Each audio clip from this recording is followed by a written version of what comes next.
C'est l'heure où chaque jour désormais la France s'arrête. Les employés de bureau font une pause, les routiers s'arrêtent sur la bande d'arrêt d'urgence, les aiguilleurs du ciel aussi éteignent leur moniteur, car tous veulent savoir qui sera élu chroniqueur européen du jour. Oui, ne l'imaginez pas trop, Eva. Et contentez-vous, Eva, de faire votre métier, à savoir nous donner le choix de nos auditeurs. Oui, c'est mon métier. C'est entre 23 et 28% entre les 4 chroniqueurs. Donc autant vous dire que Ne c'est les faites serré. pas languir, dites-nous. Eh bien, c'est Mozart qui remporte les 2 points. Mozart. C'est Thierry Geffrotin. Thierry Geffrotin, 2 Dankeschön points. aurait dit Mozart. Oh, quel polyglotte. Vous m'épaterez toujours, Thierry. En ce qui me concerne, je donne mon point aujourd'hui, et comme à chaque fois, à Laure d'Autriche, parce qu'elle est tout simplement la meilleure, à mes yeux. 1 point pour Laure d'Autriche et les secrets de notre curiosité.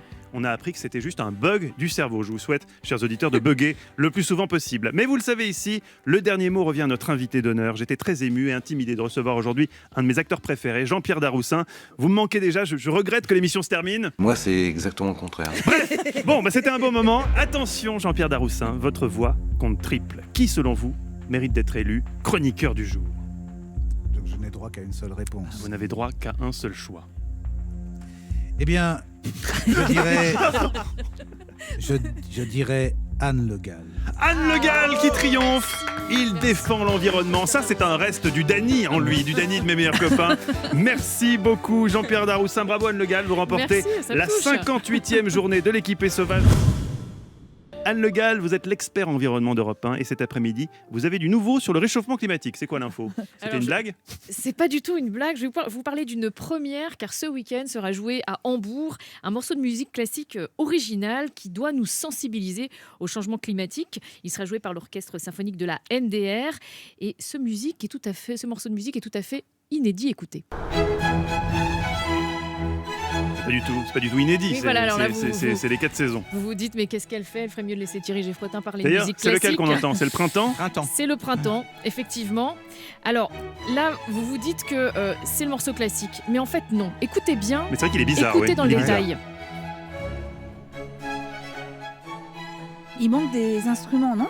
C'est un petit peu dissonant. Et ça Non, module y a beaucoup. pas- on n'est pas dans la tonalité. Ça module, oui. On Non, n'est pas dans on la n'est pas dans la bonne tonalité. tonalité. Qu'est-ce qui se passe? Exactement. Ce qui se passe, c'est que ce morceau a été réinterprété.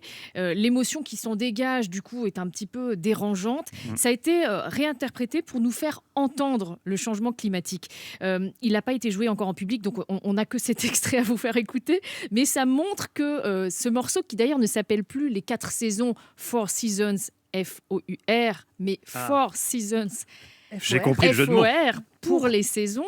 Ce morceau a été réinterprété et travaillé par Alan Gilbert, le chef d'orchestre américain qui a porté le projet. Il a été travaillé avec énormément de minutie et presque de façon scientifique. En fait, des musiciens, des compositeurs, des informaticiens ont travaillé ensemble à partir de données sur le changement climatique, données issues d'instituts très officiels, d'instituts de recherche. Ça a été compilé par algorithme avec des notes de musique. Et donc, ce morceau vise à nous faire entendre les températures qui se réchauffent, les saisons, la différence entre les saisons qui s'estompent. Ça permet de retranscrire donc aussi le renforcement des phénomènes météo violents. Et ils se sont appuyés aussi, ces musiciens, sur des notes manuscrites qu'Antonio Vivaldi a écrites sur la partition originale en 1725. C'est bien ça, Thierry? C'est ça. Ils se sont appuyés sur ces notes parce qu'on sait, grâce à ces notes manuscrites, qu'à certains moments, Antonio Vivaldi a voulu faire entendre les oiseaux, le vent, les insectes. Et donc, à ces moments précis du morceau, ils ont gommé ces effets. C'est pour ça, d'où les trous qu'on avait l'impression d'entendre. Donc, quand on entend comme ça l'été, quand on entend les violons qui... voilà, les violons... Qui nous donne l'impression des oiseaux, de la nature qui s'éveille, de la floraison. Tout ça, ça a été changé dans le morceau retravaillé pour qu'on soit gêné, pour que ce soit beaucoup moins symétrique, que ce soit beaucoup plus dissonant.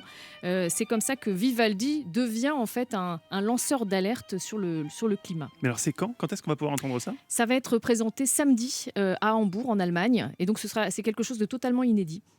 totalement. Mais j'ai l'impression que même Thierry Geffrotin, l'expert musique d'Europe 1, n'avait pas entendu parler de ce projet. Il faut dire que l'environnement, vous en foutez, je tiens. Voilà, non, pas vraiment. Ça circule quand même sur le net. Il faut le dire, c'est à la Philharmonie de Hambourg. C'est l'équivalent de la Philharmonie de Paris. C'est pas une salle un peu confidentielle. C'est un très grand concert qui s'annonce. Jean-Pierre Daroussin, vous êtes sensible à l'environnement. Vous avez déjà joué un écologiste dans un film ou un... Non, j'ai joué des paysans, et les paysans sont forcément sensibles à l'environnement, mais même s'ils sont parfois les premiers responsables de la piètre qualité de notre environnement, alors qu'ils ont été les sculpteurs du paysage pendant des siècles et des siècles, et l'industrialisation est passée par là pour les contaminer eux-mêmes dans leur... dans leur projet, quoi. Mais non, mais moi je suis par contre tout à fait. Je trouve ce sujet formidable. Vous avez quelques voix d'avance. Je trouve ce sujet vraiment. Enfin, d'autant plus en très peu de temps, je trouve qu'on sent effectivement comment ce morceau de Printemps de Vivaldi, qui est quelque chose d'assez allègre, comment il devient beaucoup plus angoissant, beaucoup plus déceptif. Dès qu'on gomme les oiseaux des violons, enfin les violons qui représentent les oiseaux, dès qu'on gomme les insectes, effectivement, ça donne plus du tout le même morceau.